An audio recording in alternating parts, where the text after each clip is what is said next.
그럼 질병 후유 장애를 좀 자세히 한번 봐볼게요. 거기 그림 한번 봐보시겠어요? 뒷장 보시면 인체 그림 돼 있는 거. 거기 보면 머리 끝에부터 발끝까지 질병이 있는데 이걸 하나하나를 다 들 수가 없죠. 근데 질병 후유 장애라는 거는 질병을 통해서 질병이 생기면 눈이 안 보일 수도 있고요. 암이 걸려서 장기를 잘라낼 수도 있고요. 당뇨병이 걸려서 합병증이 걸려서 손발을 잘라낼 수 있죠. 근데 이걸 하나씩 다 들기 힘든데 질병 후유 장애 보험이라는 거는 이 전체적인 거에서 심각한 장애율이 있었을 때는 여기에 대해서 보장이 간다라고 할 수가 있는 겁니다. 그 다음 부분을 보면 후유 장애에서 보여주는 거는 신체에서 19개의 신체 부위, 21개의 장기를 다 주는 거예요.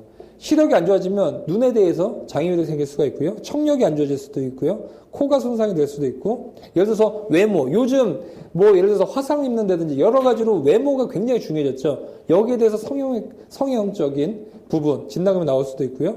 그 다음에 예를 들어서 요즘 당뇨가 많이 걸려서 손발 같은 경우 상당히 안 좋아질 수도 있고, 관절, 이거는 나이 드시면 디스크나 관절은 다 있죠. 여기에서도 다 보장이 된다라고 볼 수 있기 때문에 통합적으로 진단을 해주는 진단 자격이 나올 수 있다라고 볼 수 있습니다. 그 뒤에 걸 봐볼게요. 근데 질병 후유 장애 보험도 있고요. 상해 후유 장애 보험도 있습니다. 근데 3% 이상이 있고요.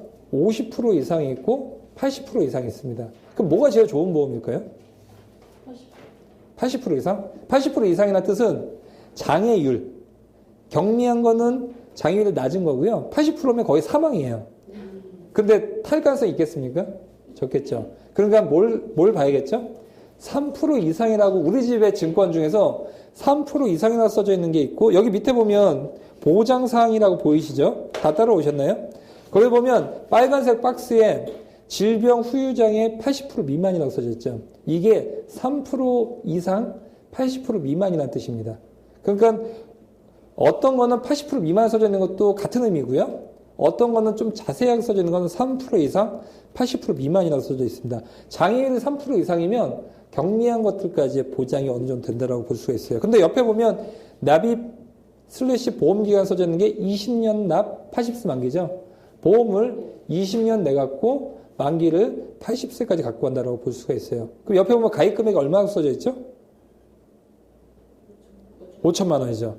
그럼 5천만 원으로 가입이 돼 있는 거예요. 근데 장애율이 내가 암이 걸려서 장기를 잘라낸 거예요.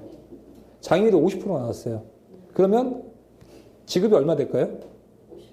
50%. 얼마에 50%? 그렇죠. 2,500만 원 지급되는 거예요. 그러고 보험이 끝날까요? 보통은 진단금은 끝납니다.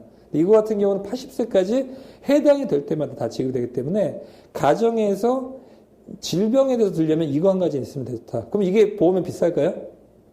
그 위에 보면 보험료 보이시나요? 네. 오른쪽 상단 얼마나 써져 있죠? 아니죠.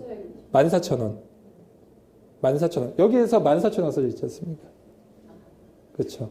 14,000원. 이거는 29살 여성분 기준.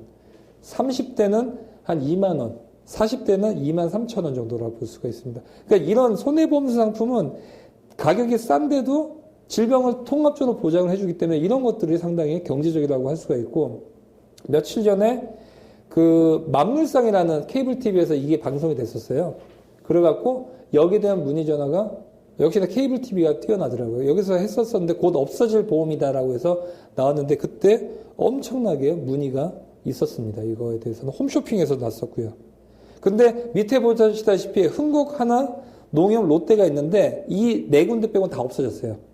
그러니까 지금 보면 보험사들의 형태를 보면 없어지는 보험이 있고 새로 생겨나는 보험이 있어요. 없어지는 보험은 공통점이 뭘까요? 그렇죠. 보험사 입장에서 안 좋은 보험이에요. 이따가도 뒤에서 하겠지만 드는 사람 입장에서 좋은 게 있어요. 그건 뭐냐? 많이 걸려서 보험금 지급이 많은 것들 없애겠죠. 당연히 보험사에서 통계를 내니까. 근데 그런 것들 중에서 대표적인 게 질병 후유 장애 보험이다 볼 수가 있고요. 예전에는 손해보험사 다 했어요. 근데 이제는 네 군데 남고 있습니다. 그 다음 걸 보면 이런 케이스를 한번 봐볼게요. 이거는 지금 이제 어떤 장애 지급률 표가 있습니다. 여기서 보시면 만약에 그 책을 못 따라가시면 이걸 보시면 되는데 눈에 장애가 있어요.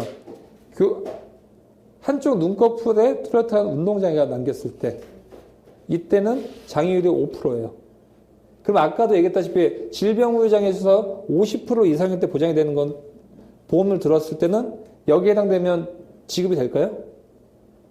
장애율 50% 이상만 보장이 되는 보험에 가입돼 있다. 우리 집에 보험증을 봤더니 그거예요. 그러면 이런 경우에는 지급이 될까요? 안 되죠. 근데 우리 집에 있는 보험증권에서 3% 이상 80% 미만이라고 돼 있는 보험에 돼 있는 거예요. 그때는 이게 지급이 될까요? 되죠. 그러면 가입 금액이 우리 집에서 5천만 원 돼 있는 거예요. 예전에는 7천만 원 1억까지 됐었어요. 계속 줄어서 지금은 이제 5천만 원. 지난 12월 달은 흥국폐재가 7천만 원까지 됐었거든요. 근데 지금 5천만 원밖에 안 되니까 5천만 원 곱하기 5%에도 250만 원. 교정 시력이 0.1 이하일 경우 15%까지 줍니다. 노안오죠? 그럴 경우는 15%고요. 청력, 나이 드시면 귀 잘 안 들리잖아요. 봤었을 때는 뭐 청력의 약간의 장애, 약간의 장애 같은 경우 그래도 어느 정도는 생길 수가 있겠죠. 그때 5% 지급될 수가 있고요. 그 다음에 치매, 가장 걸리기 싫은 질병이죠. 요즘 그런 거 많이 보셨을 거예요. 치매 간병보험. 그거는 치매도 경미한 치매가 있고 심각한 치매가 있어요. 그걸 단계를 나누고 거기에 따라 주는데 간병 치매 보면 예전엔 좋았었어요. 근데 이거 여기에 대한 기준을 굉장히 올려놨어요. 그래서 타기가 상당히 예전보다 어려워졌어요. 예전 건 되게 좋았어요. 그래서 제가 보험증권을 이렇게 분석해드리면 예전 거는 굉장히 환상적인 건데 요즘 드신 분들은 굉장히 타기 힘들거든요. 근데 질병의장애는 어떻게 되어 있냐면 약간의 치매에선 40%의 장애율을 쳐줍니다. 그러니까 2천만 원 지급이 되겠죠. 그 다음에 뭐 당연히 심해지면 올라갈 수가 있겠지만 보통은 우리 주위에서 걸리기 쉬운 것들만 보시면 될 것 같아요. 성인병, 암은 지금 3명 중에 1명 걸리고 있죠. 지금 보면 간암이 많이 걸려서 간을 잘라냈다든지 아니면 여성분들은 난소암, 유방암 같은 거가 상당히 요즘 많이 늘어나고 있습니다. 그랬을 때는 뭐 좀 경미한 것들 봐볼게요. 흉복부 장기, 아니면 비뇨 생식기 이쪽 부분이 요즘 많이 걸리는 부분인데 약간의 장애를 남겼을 때는 20%. 그리고 예를 들어서 장기를 3기 이상, 4기 이상 되면 이제 거의 대부분 잘라내지 않습니까? 그럴 경우는 뭐 크겠죠. 50% 장애율이 나오고 있기 때문에 이런 부분. 그러니까 암, 뇌혈관, 심장질환 따로 들 게 아니라 요거 드러나도 나중에 지급이 될 수가 있다는 거고요. 그 다음 가장 심각한 게 요즘 당뇨. 당뇨는 그 자체로보다는 합병증이 굉장히 심한 그런 부분이 되고 있는데 그런 부분에서도 그게 이제 당뇨가 나중에 합치는 게 뭐냐면 심혈관 질환, 뇌혈관 질환 이런 쪽으로 계속 번져가는 거예요. 뇌혈관 질환을 걸리면 예전 보면 중풍이라고 했죠. 사지를 못 움직여. 그럼 당연히 장애율이 상당히 심각하게 나오겠죠. 보통이 그런 경우가 50% 나오거든요. 그래서 이런 부분. 그럼 제일 많은 건 이제 젊으신 분도 저도 맨날 앉아 있었기 때문에 디스크가 언제든지 생길 수가 있는데 디스크 약간의 디스크가 10%입니다. 그럼 500만 원 지급. 그 다음 좀 심각하신 분들 추간판, 뚜렷한 추간판인데 그게 15%. 이런 것들은 주위에서 디스크 걸리신 분들 많을 거예요. 그럼, 네? 그렇죠. 병원을 가보면 이제 의사가 어떤 진단을 내려주거든요. 거기에 이제 해당되는 게 다 있습니다. 그렇게 볼 수가 있고.